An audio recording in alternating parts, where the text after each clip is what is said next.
Welcome back to the channel, guys. Today we're in the shop again for another day of some shop fixing. If you watched my last video, I got my 2011 Ram 3500 in here, doing some front end work to it. We're doing a track bar, tie rod ends, both of them. We have ball joints we got to do, and we're gonna do axle joints right away as well.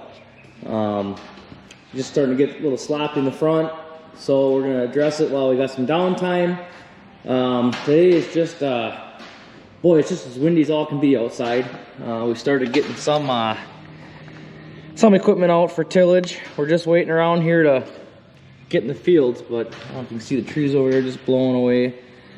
It's only about 30 degrees, 33 degrees this morning, so kind of cold, only about 40 degrees right now. So nothing really happening outside today, but it ain't gonna stop us. We got plenty to do in the shop. We got the truck to do, the tractor to do.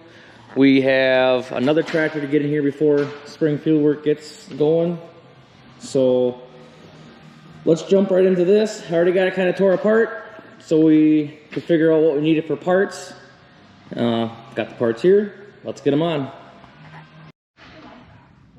All right, so the first part we're gonna address is our track bar. So I got a track bar through Synergy, which I've heard that they got some pretty good stuff, so that's what we went with. It's a little beefier than the factory one, and the bushings are also a little bit heavier, and also it's adjustable. So the reason why I went with the adjustable is because this truck actually has a leveling kit in the front. It actually has the whole spring, not just the little puck you can get there to make up the difference. So when I take it to the alignment shop, if anything kind of seems off whack, because it is got a leveling kit in it, which usually you ain't got to worry about it, but I kind of like having the option in case you got to just move it over or something, it's there. So they also give you the option when you buy this, the earlier models, I think it's for 03 to 13, they use I believe it's a 14 mil bolt, and the 4th gens actually use a 16 mil bolt. So we're going to throw the bigger bushing in here, so just got to swap them around, and then we're going to put this on. I already got tie rod ends set up, so I had to use my old coupler here. These are how these kind of go together, so you don't have to buy the entire thing, you can buy each end. So I got it set up to the old tie rod bar there measurements. So it's exactly the same, so we shouldn't be changing anything as far as the steering goes. But like I said, we're still taking it to the alignment shop after this is all done, just to make sure everything's gonna be ready to go. So let's get them pounded out, we'll get that track bar put on.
Alright guys, we got our track bar on and our tie rod end. Went in alright. Kind of had a little issue with putting my tie rod in, and I had to get the jack underneath there and get some pressure on it to keep from spinning around, but it went alright. If you're doing these kind of jobs, they give you a torque spec for these bolts for your track bar, 221 foot-pounds. We torqued them down to, so they're good to go. So reason why you might be wondering, well, why did you put your tie rod ends on when we're going to be doing ball joints and axle shaft joints? So a good trick to this is when you're trying to pull this whole hub assembly off with the bearing, rather than trying to get one of them big slide hammers, take your nut off, pulling all that out, you actually take a socket, and I didn't set nothing up here, but anyhow, so you come in here, get some flashlight, let's see, should work. Anyhow, you come in here and you get your knuckles set like this, and you put a socket in between here. Let's use this bolt for now, but you put it in between here. It's almost a two-person job, but anyhow, you start the truck up and you turn, and it actually pushes that whole deal off. As long as you have your 4 bolts out that holds your whole hub assembly to your axle. So, and I already have them out, so that's why we went ahead and put our tie rod back on. I didn't tighten these up very much, just enough to get them snug to do this, and we're gonna take them back off. But that'll be the next step, is to try to get them pushed out. I don't know if these ever been done before on this truck. They might come out real easy, they might come out real hard. We're gonna find out. I've used it both ways, with the socket, with a huge slide hammer. The socket seems to be the best way to do it. It just seems like it's got that much more torque to push that whole assembly out. So we're gonna give that a shot and see what happens.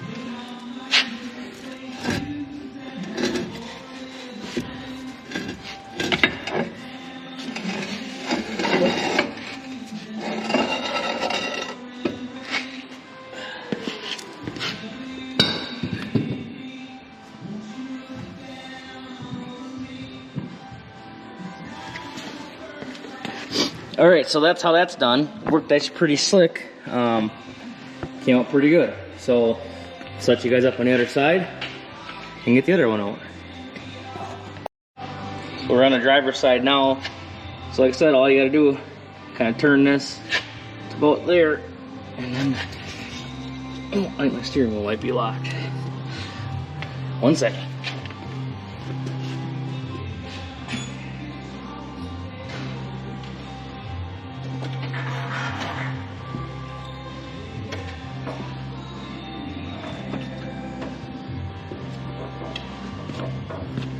Okay, we're back. So it's either that or this dang U-joint's actually locked up pretty tight. Hence why we're changing them. So I'm thinking that's our issue here right now. I'll get you set up and we'll get back.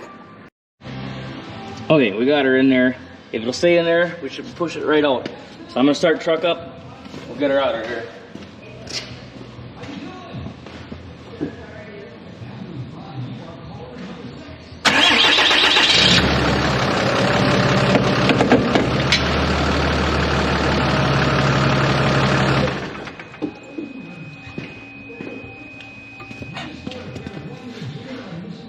All right.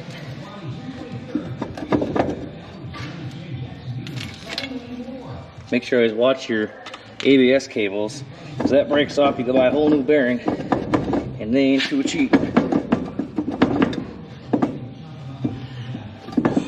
the stubborn one. We'll get her out and we'll be right back. All right, we got the driver's side out.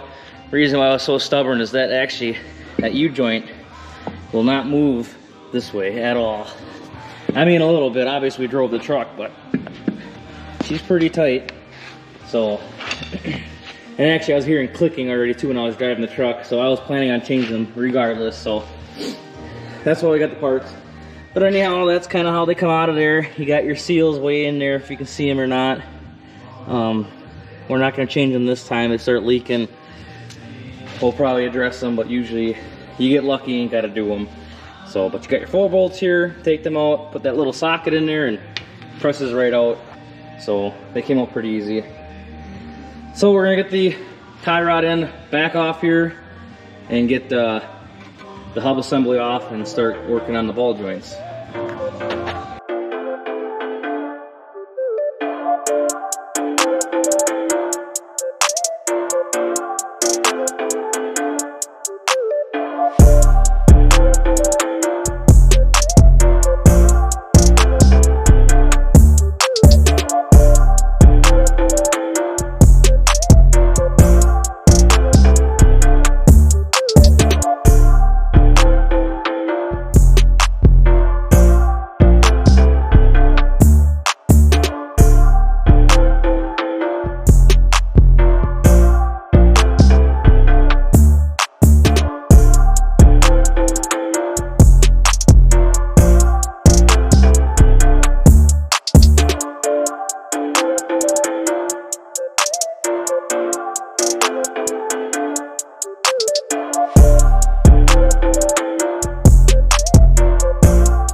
Alright guys, we got the old ball joints out, got our new ball joint ready to go in here.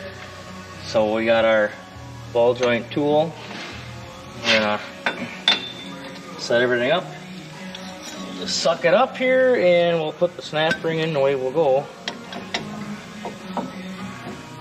Oop, gotta bring this deal a little more.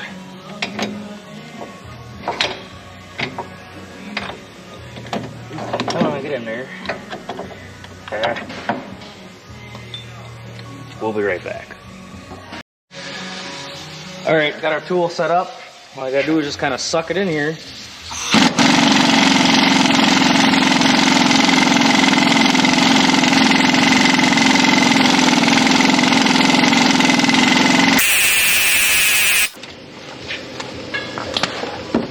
We'll use our bigger gun.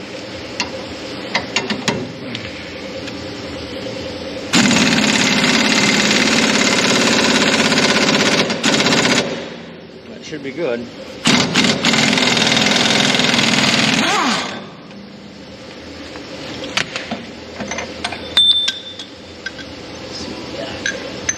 Yep, should have enough room to put our snap ring on. Away we go.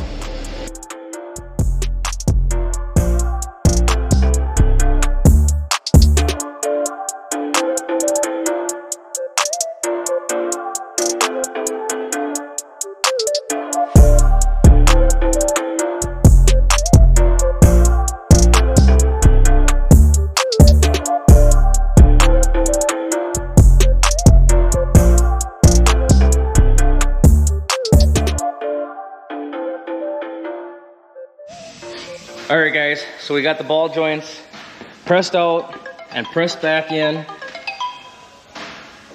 And we got the hub assembly back on. So now she's nice and snug, so that'll be a big upgrade. But I'm gonna go ahead and work on the other side, and then I will catch back up with you guys when we start working on the axle shaft joints. Okay guys, so back at it here.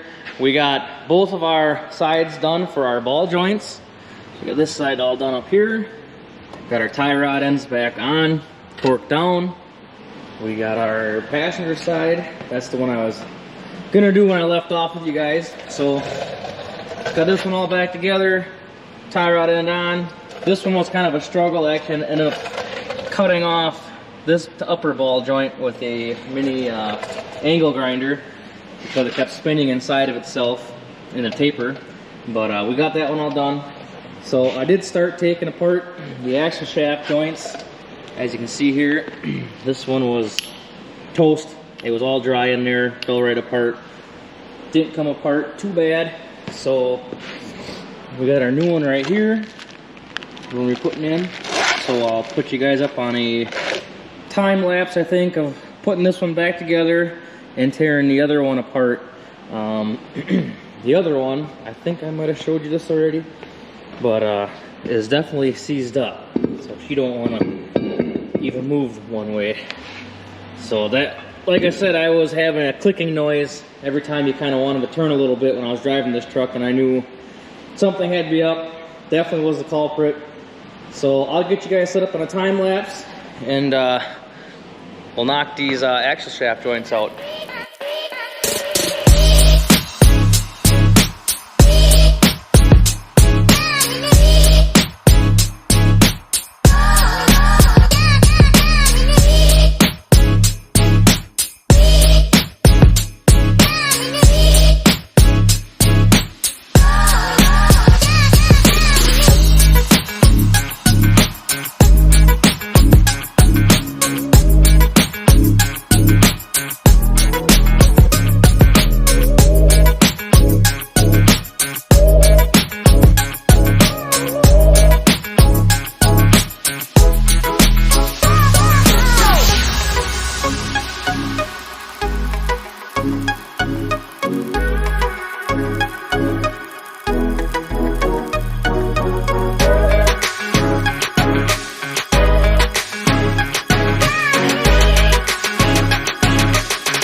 Alright guys, we got the truck all wrapped up, got her off the stands, back on the ground, aired tires up, made sure they're all right pressure. So to recap, we did the ball joints upper and lower, we did the track bar with the adjustable one, and we also did the tie rod ends on here, also axle joints.